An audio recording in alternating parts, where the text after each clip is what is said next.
Hello everyone, I hope all are feeling well. जो भी जहाँ में हम लोग क्लास 10th की फुटप्रिंट विदाउट फिट की द मिडनाइट विजिटर्स की हिंदी सारांश को देखेंगे।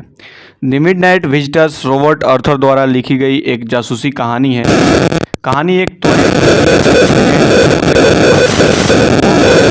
तो दोस्त फाउलर एक शाम एक साथ बिताने के लिए निकले थे।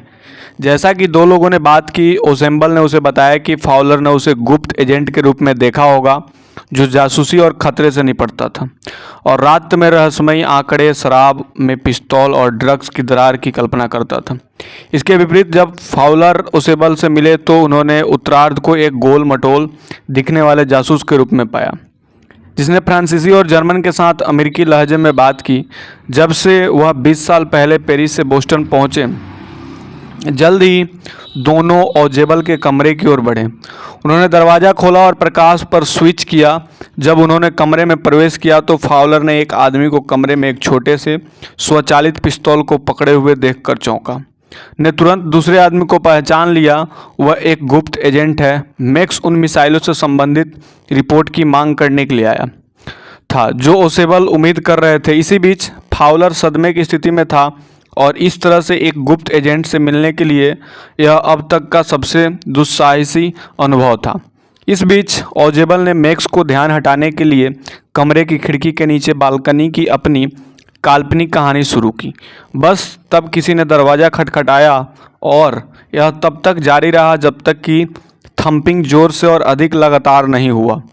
ओसेबल ने कहा कि हो सकता है कि पुलिस उससे मिलने आई हो क्योंकि वो नियमित तौर पर काम करते थे। यह सुनकर मैक्स उलझन में पड़ गया और जब उसने अपनी बंदूक कमरे के अन्य दो आदमियों को इशारा किया तो उसने कहा कि वह बालकनी में इंतजार करेगा जब तक पुलिस नहीं छोड़ती। मैक्स ने चेतावनी दी कि अगर उन्होंने उसकी बात नहीं मानी तो वह उन्हें गोली मार देगा। इतना कहते हुए वो खिड़की से बाहर कूद गया और अचानक जोर से चीख निकली। इस बीच असूस ने दरवाज़ा खोला और वेटर ने कुछ शराब लाई जो उसने ऑर्डर की थी। वेटर ने टेबल के ऊपर शराब की बोतल, गिलास और ट्रे रखी और छोड़ दिया। फाउलर यह सब देखने के लिए हैरान रह गए और उनसे पुलिस के बारे में पूछा। इसके लिए ओसेबल ने पुलिस के बारे में झूठ बोला क्योंकि वो मैक्स को डराने की कोशिश कर रहा था। फाउलर ने फिर पूछा कि मैक्स को बालकनी में इंतजार करना होगा, जिसके लिए ओसेबल ने कहा कि उसकी खिड़की से जुड़ी कोई बालकनी नहीं थी। उसने मैक्स को उसे विश्वास दिलाने के लिए बालकनी के बारे में पूरी कहानी पकाई जो उसने आंखें बंद करके की थी। यह कहानी दर्शाती है कि कैसे जल्दी से जल्दी समझी गई ओसेबल ने खतरनाक स्थिति का फायदा उठाया और मैक्स को नर्वस बनाने में सफल रही। व्याकुल मैक्स खिड़की से बाहर कूद गया और अनजाने में उसकी मौत हो गई। हालांकि ओजेबल अच्छी तरह से तैयार जासूस की तरह नहीं दिखता जैसा कि हम फिल्मों में देखते हैं।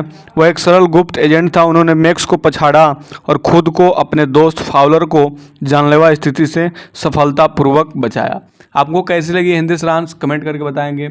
जल्दी मिलते हैं नेक्स्ट वीडियो में, तब तक के लिए बाय बाय।